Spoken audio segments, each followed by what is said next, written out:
What's up, y'all? It's your girl Kiara, and I am back with another video. I'm a little upset because I did all that talking. I did like 18 minutes worth of talking and this mic did not pick up none of it, and I'm so mad. But we gonna keep it going. We gonna run it back. I'm gonna be a little less detailed because I'm not doing that again. I don't have the same energy. So, as you can see by the title, this video is going to be a movie review, and it's going to be on the movie Equalizer 3 starring Denzel Washington and a lot of more people that you might know. As y'all know, this will always be a spoiler video because all my movie reviews are spoilers and nothing more, nothing less. We'll go ahead and get into it. I'm gonna try to keep this as quick as I can because I got like 2 more videos to make in the same day, and I'm kind of upset that the other one just did not record. Anyway, before I get started, make sure y'all like, comment, subscribe, share, all that, cause I know y'all wanna support your girl. And without further ado, let's get into this movie review. All right, so it starts in Italy on a vineyard. This older guy and his grandson pull up on a Land Rover or a Range Rover or something like that, and he notices it's really quiet, and then there's an armed guard standing outside the house. The older guy and the guard outside the house go in at the same time, and they see a lot of dead bodies, killed in many different ways. And they go into the basement and they find Robert, played by Denzel, and he's guarded by 2 guys on the side of him, and then one in the corner guarding him with a shotgun. And then he's like, "Oh, you must do you know what you did? You made me come out of hiding," type stuff. And Robert was like, if he would have just let me in, this would never happen. And he was like, "What do you want?" Basically, and he was like, you took something you shouldn't have." And some back and forth. And then Robert was like, "You got 9 seconds. That's how much I'm gonna give you to save yourself." And then the 9 seconds were up. He killed everybody in the room. Shot the older guy in the booty. That was so funny. And then he shot him in the face and killed him. Then he comes out of the house. The boy is still in the truck. His grandfather told him to stay in the truck while he went in there. The boy was finna defend his grandpa, but Denzel was like, "Stay in the car. Don't do nothing stupid," type stuff. Then Robert turns his back to the kid. He hears a gunshot, and then he turns around and sees that the little boy had a shotgun and shot him in the back. Not on the spine, just to the side a little bit. I think he punctured a kidney or something. But Robert was slowly bleeding out. He thought he could, get to the hospital quick enough, but then he gets stopped by the police. And this police becomes a very important role in the movie. His name is Gio. And he takes Robert to a doctor that took the bullet out, stitched him up real good. And the police officer was like, "What are we going to do? What are we going to do?" And the doctor was like, "He fell." Basically, I think he knows what line of work that Robert does. And he was like, "We're not going to tell anybody that he got shot. Just say he fell. We ain't got to go through all this rigmarole." So the doctor basically nurses Robert back to health within a week or 2, maybe. And then in that week or 2, Robert did walks around the little town. It's a town in Italy. I don't know what the name of it was called, but it was really cute. And he started getting to know everybody in the city, this and that. He started knowing he was starting to know names. He was getting he was kind of getting, I can't explain what it's called. But people were starting to recognize his face, his name, talking to him, doing favors for him. He was becoming part of the town. And then one of the people that he got to know, he was the owner of a fish market. His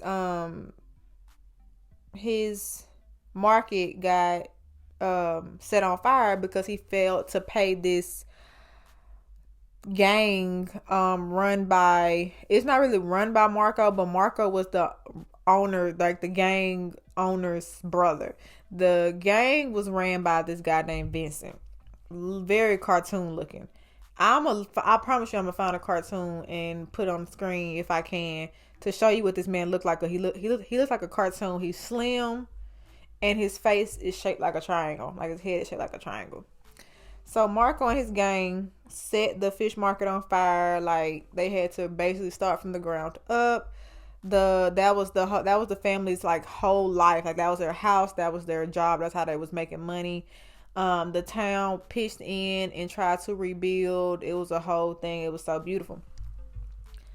And then the police officer Gio, he found out who did it and like reported them to the higher ups. And then Marco and his gang break into the police officer's house and holds his wife and child hostage. And Gio was like, no, don't touch my kid, don't touch my wife, don't touch my kid, that's my family. And they beat these officers, but you hear me, like black and blue. And then the police officer has to go get seen by the doctor because he like got a gash on the back of his head, like his face is all effed up. Robert wanted to know who did it, and then the doctor was like, he fell. And then we fast forward to everybody eating this cute little restaurant. The Gio and his family, and then Roberto is in the corner. And then here come Marco and his gang, intimidating folks, getting up in people's faces, all this and that. And then Marco, the gang person, spots Robert in the corner, like eyeballing him. He was like, you need to get out, like mind your own business. You in the wrong business. Like, don't do that.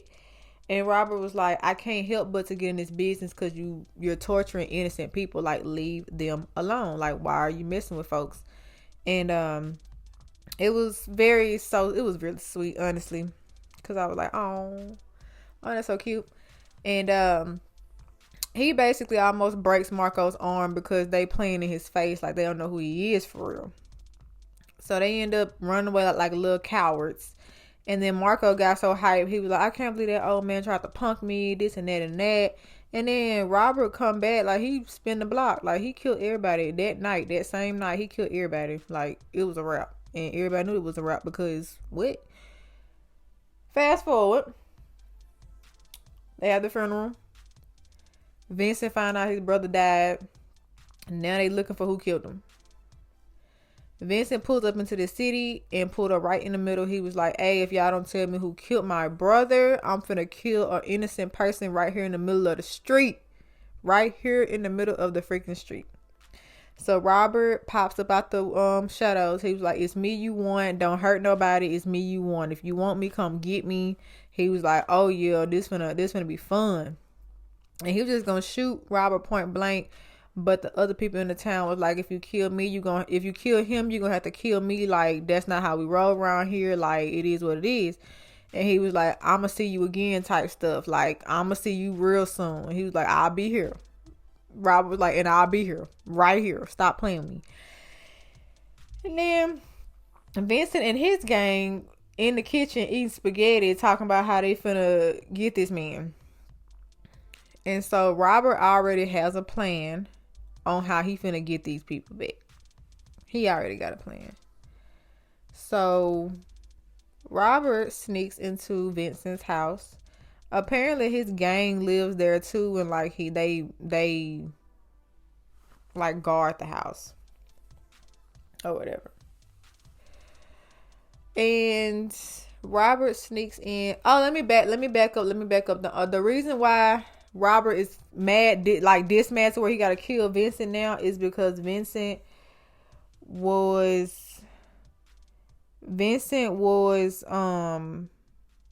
almost killed this CIA agent that he was becoming very close with, played by Dakota Fanning, because Robert earlier in the movie, he was kind of like trying to dry snitch on the drug thing that was happening at the beginning of the movie in that villa at the beginning of the movie.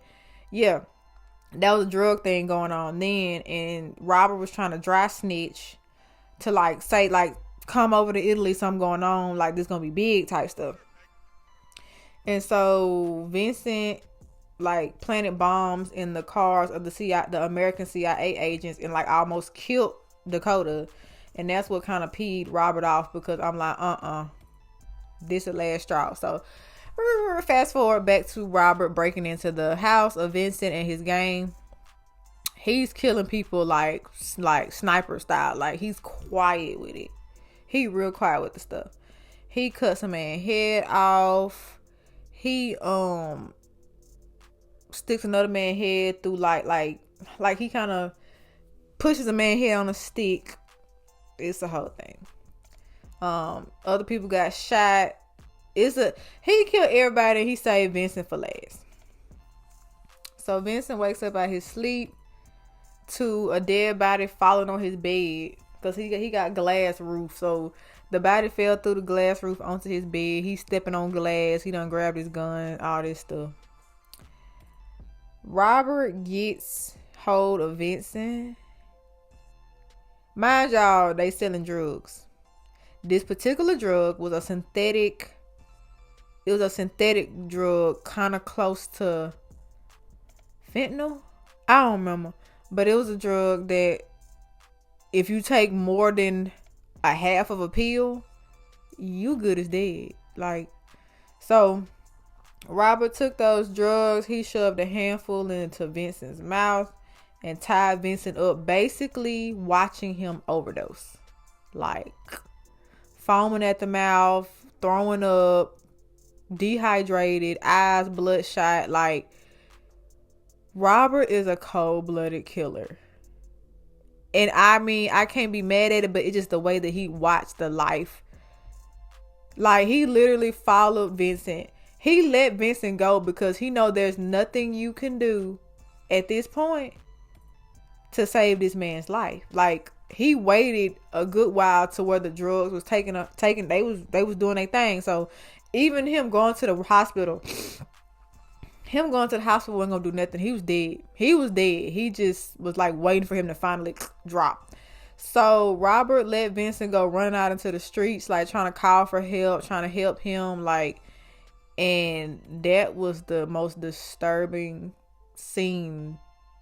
Like, from a, like, I understand gore, like horror movies type shit, but this had me contemplating some shit. Like, you can be that heartless that you can watch a man OD in front of your face and you feel no remorse. I get it. This man, Vincent, is a cold-blooded killer too. He's killing folks for no reason. He's torturing people. He's bullying people. I get that. But it's just, you got to have a certain amount of not emotionlessness to watch a man OD in the middle of the street and not care.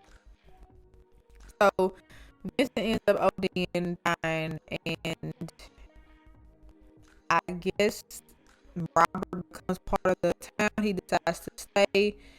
He donates. I guess he gives his money to somebody. I didn't get the end, the last part. Apparently, somebody needs a certain amount of money to keep their house, and Robert sent it with the co-defendant once she healed up in the hospital, and he told her like who to send it to, and so he did it, and they got to keep their house. It was a cute little ending, and yeah, that was it. That was Equalizer 3. That one was probably the most disturbing one because of how he was killing people. And I'm like, dude, sir. It was a mess. But I liked it. That ending kind of made me feel some type of way that I should not be feeling. I'm like, yes, he's dead, but the way he died. You see what I'm saying? Oh my god. Anyway, it kind of reminded me of that scene in P Valley when Wody drugged whoever that light skin thing was who was trying to touch on Mississippi, who was trying to rape Mississippi. What it is on, that's how I felt. I'm like, oh, you know what I'm saying? So anyway, that was my movie review on The Equalizer 3. I hope I did good. I tried to keep it under 10 minutes, but it's gonna be like more 15-ish. But I got some more coming, y'all. Don't worry, I'm on it. That's the end of the video. Make sure y'all like, comment, subscribe, share, all that, cause I know y'all wanna support your girl. And like I always say, I will see y'all in the next video. Bye guys.